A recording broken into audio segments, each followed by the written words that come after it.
నమస్తే, welcome to BCN news. ఈ రోజు వార్తలతో మీ ముందున్నది తేజస్విని. ముందుగా ముఖ్యాంశాలు. మంత్రి లోకేష్ ప్రజా దర్బార్ కు విశేష స్పందన.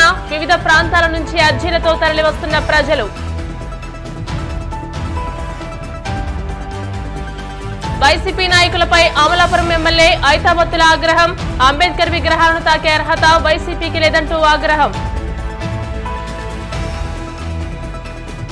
కాకినాడ మండలం కోవూరులో శ్రీ భువనేశ్వరి అమ్మవారికి గ్రామస్తుల సారే. విశేష సంఖ్యలో హాజరైన భక్తులు. శ్రీకాకుళం జిల్లా వీవీఆర్పేట రాజులగుమ్మడ గ్రామాలపై ఏనుగుల దాడి. పంట పొలాలు నాశనమవుతున్నాయంటూ రైతుల ఆందోళన. మంత్రి నారా లోకేష్ చేపట్టిన ప్రజా దర్బార్ కార్యక్రమానికి విశేష స్పందన లభిస్తోంది. ఉండవల్లిలోని ఆయన నివాసానికి సోమవారం తరలివచ్చిన జనం తమ సమస్యలను మంత్రి ఎదుట ఏకరువు పెట్టారు. ఈ మేరకు సమస్యల పరిష్కారానికి ప్రత్యేక యంత్రాంగాన్ని లోకేష్ ఏర్పాటు చేశారు. విద్య, ఐటీ, ఎలక్ట్రానిక్స్ శాఖల మంత్రి నారా లోకేష్ ప్రజల కోసమని ప్రత్యేకంగా తనదైన శైలిలో మొదలుపెట్టిన ప్రజా దర్బార్ కు ఇప్పుడు రాష్ట్ర వ్యాప్తంగా వినతులు వెల్లువెత్తుతున్నాయి. కేవలం వినతి పత్రాలు తీసుకోవడంతోనే తమ బాధ్యత తీరినట్లుగా భావించకుండా సంబంధిత అర్జీలను ఆయా శాఖలకు పంపి వాటిని పరిష్కరించేందుకు ప్రత్యేకమైన యంత్రాంగాన్ని ఏర్పాటు చేశారు. ప్రజా సమస్యల పరిష్కారం దిశగా మంత్రి నారా లోకేష్ చేపడుతున్న చర్యల పట్ల ప్రజలు హర్షం వ్యక్తం చేస్తున్నారు.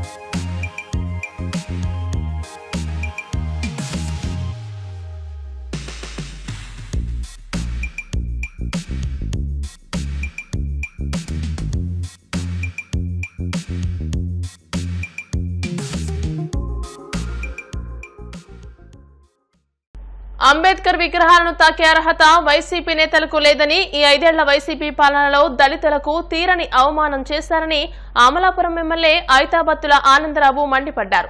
వైసీపీ గత 5 ఏళ్ల పాలనలో అంబేద్కర్ రాసిన రాజ్యాంగాన్ని కాకుండా రాజారెడ్డి రాజ్యాంగాన్ని అమలు చేశారంటూ ఎద్దేవా చేశారు.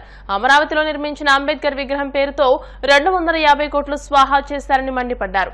అంబేద్కర్ పేరు ఉండాల్సిన చోట జగన్మోహన్ రెడ్డి పేరు వేయించుకుని అవమానించారని అన్నారు. దళితుల కోసం గతంలో టీడీపీ ప్రభుత్వం పెట్టిన 27 సంక్షేమ పథకాలను రద్దు చేసి దళితులకు తీవ్ర అన్యాయం చేశారని అన్నారు. అంబేద్కర్ మద్యం మానిపించమని చెబితే జనంతో తాగించి వైసీపీ ప్రభుత్వం ఖజానా నింపుకుందని అన్నారు. జగన్మోహన్ రెడ్డి ముఖ్యమంత్రిగా 5 సంవత్సరాల తన పాలనలో దళిత వర్గాల్ని ఎంత దుర్మార్గంగా అణిచివేశాడో, దళిత వర్గాల యొక్క ఆర్థిక స్థితిగతుల్ని ఏ విధంగా నాశనం చేశాడో, కల్తీ మద్యంతో దళిత పేటల్లో ఎంతమంది పిట్టల్లాగా రాలిపోయి మరణించారో, ఇవన్నీ చేసిన తర్వాత కూడా ఇంకా దళితులకి మా మీద ప్రేమ ఉంది, మాకు వారి మీద ప్రేమ ఉందని జగన్ చెప్పడం సిగ్గుచేటని. విజయవాడలో ఉన్న అంబేద్కర్ గారి విగ్రహం నిర్మాణం విషయం చూసుకున్నప్పుడు ఒక ముఖ్యమంత్రి గారు ఒక ప్రాజెక్టును ప్రారంభిస్తే అది అందరికీ సంబంధించిన ప్రాజెక్ట్ అయినప్పుడు తర్వాత వచ్చే ముఖ్యమంత్రి దాన్ని కొనసాగించాలి.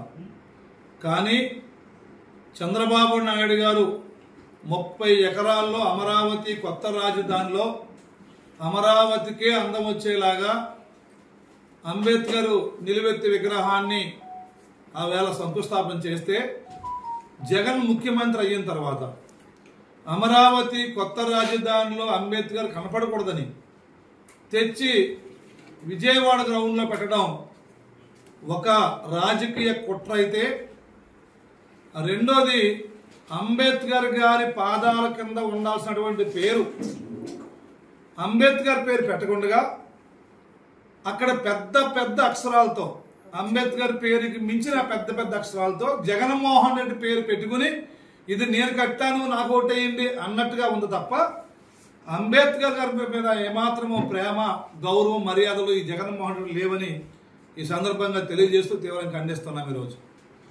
జగన్మోహన్ రెడ్డిని ఒకటే అడుగుతున్నాను, 40,000 కోట్ల ఎస్సీ సప్లాన్ నిధులు దారి మళ్లించావు, 27 సంక్షేమ ఎస్సీ పథకాల్ని రద్దు చేశావు. అదే కాకుండా అంబేద్కర్ విదేశీ విద్యా పథకానికి అంబేద్కర్ పేరు తొలగించి జగన్ విదేశీ విద్యా పథకం అని నువ్వు పెట్టావా లేదా? అంబేద్కర్ పేరున్నటువంటి విదేశీ విద్యా పథకానికి ఏమైనా నీ సొమ్మిస్తున్నావా?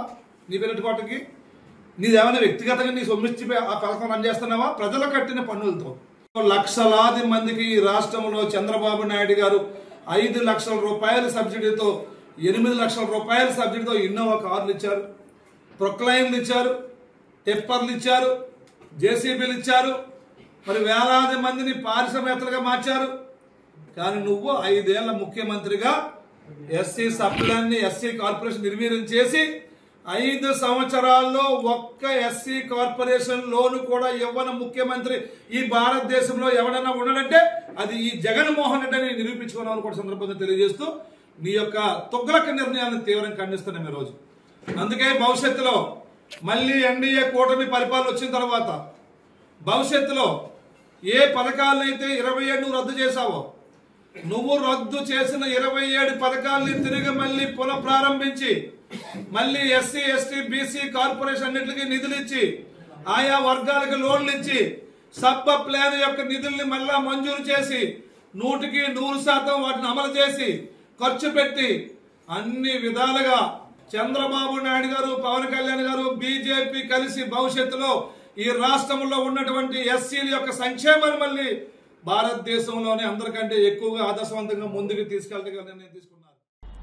యువతలో దేశభక్తిని పెంచేలా ప్రధాని మోదీ నిర్వహించ తలపెట్టిన హర్ ఘర్ తిరంగా కార్యక్రమాన్ని జయప్రదం చేయాలని మంత్రి సత్యకుమార్ పిలుపునిచ్చారు. అనంతపురంలో బీజేపీ నేతలు విద్యార్థులతో కలిసి ఆర్ట్స్ కళాశాల నుంచి సప్తగిరి సర్కిల్ వరకు సాగిన ర్యాలీలో మంత్రి సత్యకుమార్ పాల్గొన్నారు. ఈ ర్యాలీని ఉద్దేశించి మంత్రి మాట్లాడుతూ హర్ ఘర్ తిరంగా కార్యక్రమంలో యువత భాగస్వాములు కావాలని కోరారు. అలాగే ఆగస్టు 15వ తేదీన ప్రతి ఇంటిపై త్రివర్ణ పతాకం ఎగరవేయాలని సూచించారు. స్వాతంత్రం రావడానికి కృషి చేసిన అనేక మంది స్వాతంత్ర సమరయోధుల్ని జాతి నాయకుల్ని మనం ఈ సందర్భంగా గుర్తించుకోవాల్సిన స్మరించుకోవాల్సిన అవసరం ఉంది. ఈ దేశం స్వాతంత్రం సిద్ధించడం కోసం ప్రాణత్యాగాలు చేశారు. ఝాన్సీ లక్ష్మీబాయి దగ్గర నుంచి అల్లూరి సీతారామరాజు, రాజ్గురు, భగత్ సింగ్ లాంటి, చంద్రశేఖర్ ఆజాద్ లాంటి అనేక మంది స్వాతంత్ర యోధులు ఈ దేశం కోసం, ఈ దేశంలో ప్రజలు స్వేచ్ఛ వాయువులు పీల్చడం కోసం ప్రాణ త్యాగం చేశారు. అనేక మంది స్వాతంత్ర సమరయోధులు మహాత్మా గాంధీ, సుభాష్ చంద్రబోస్, వీర సావర్కర్, అనేక మంది ఇష్ఫకుల్లా ఖాన్, అనేక మంది త్యాగాల కారణంగా ఈ దేశానికి స్వాతంత్రం సిద్ధించింది. ఒక జాతి మనుగడ సాగించాలంటే, అభివృద్ధి పదాన ముందుకెళ్లాలంటే అటువంటి మహనీయులను గుర్తించుకోకపోతే వారి మరణానికి విలువ లేనట్టు, వారి బలిదానాలకు విలువ లేనట్టు. స్వాతంత్రం రావడానికి ముందు అనేక మంది, దాదాపు 6 లక్షల మంది పైగా పాకిస్తాన్ నుంచి హిందువులను తరిమేయబడ్డారు. మహిళల మీద అత్యాచారాలు జరిగాయి. వాటికి అన్నిటికీ కారణం ఆనాడు కాంగ్రెస్ మత ప్రాతిపదికన ఈ దేశాన్ని విభజించడమే. దాని కారణంగా ఇవాళ కూడా లియాఖత్తో చేసుకున్న ఒప్పందం కారణంగా మొన్నటి దాకా కాశ్మీర్ రావణ కాష్టంలాగా కాలుతూనే ఉంది. దేశానికి అటువైపు ఉన్న తూర్పు బెంగాల్ని భారతదేశంలో ఉంచకుండా అక్కడ ఏముంది, బురద మట్టి తప్ప, కాబట్టి అది పాకిస్తాన్లో ఉండాలని ఒక వితండ వాదన ఆనాటి ప్రధాని నెహ్రూ చేసిన కారణంగా తూర్పు పాకిస్తాన్ ఇవాళ భారతదేశంలో లేకుండా పోవడం, బంగ్లాదేశ్ గా అవతరించిన సమయంలో మళ్లీ కొన్ని లక్షల మంది ప్రాణాలు పోవడం కారణమైంది. అయితే వీటిని అన్నింటినీ మనం గుర్తుంచుకొని ఈ దేశం ఒకప్పుడు విశ్వగురువుగా ప్రఖ్యాతిగాంచిన దేశం మళ్లీ ఆ దిశగా పునర్వైభవం సాధించాలంటే దేశంలోని ప్రతి ఒక్కరూ, యువత ముఖ్యంగా, గతంలో జరిగిన త్యాగాలను గుర్తించాల్సి ఉంది, స్మరించుకోవాల్సి ఉంది, ఆ మహనీయుల్ని పూజించుకోవాల్సి ఉంది. ప్రపంచంలో ఒక రక్షణ పరంగా ఒక బలీయమైన శక్తిగా ఎదగడమే కాకుండా సమర్థవంతమైన నాయకుడు దేశానికి ప్రధానిగా ఉంటే దేశం సంక్షేమ పదాలు కానీ అభివృద్ధి పదంలో కానీ ఏ రకంగా ముందుకెళ్తుందన్న విషయాన్ని ఇవాళ దేశం చూస్తూ ఉంది, ప్రపంచం గుర్తిస్తూ ఉంది. నరేంద్ర మోడీ గారి నాయకత్వాన్ని స్వాగతిస్తూ ఉంది. అందుకనే ప్రపంచవ్యాప్తంగా ఇవాళ అత్యధిక ఆదరణ కలిగిన నాయకుల్లో ఎవరయ్యా ముందున్నారంటే గత 10 సంవత్సరాలుగా నరేంద్ర మోడీ గారు మొదటి స్థానంలో ఉన్నారంటే ప్రజలు ఇవాళ గుర్తించాల్సిన అవసరం ఉంది. ఏ త్యాగాలనైతే గుర్తుపెట్టుకొని మనం పాలన అందించాలి, ఈ భారతదేశాన్ని మళ్ళీ ఒక బలమైన శక్తిగా ప్రపంచం ముందు నిలబెట్టాలనే భావంతో పనిచేస్తున్నాము. ఆ దిశగా మనం అందరం మనల్ని పునరంకితం చేసుకోవడం కోసం ఈ దేశాన్ని ఒక సార్వభౌమత్వానికి ఎటువంటి కీడు వచ్చినా, సమగ్రత ఎటువంటి కీడు వాటిల్లినా దేశ ప్రజలందరూ ఏకంగా ఉంటూ పునర్వైభవాన్ని మళ్ళీ సాధించడం. ఇప్పుడు కాసేపు ప్రకటనలు.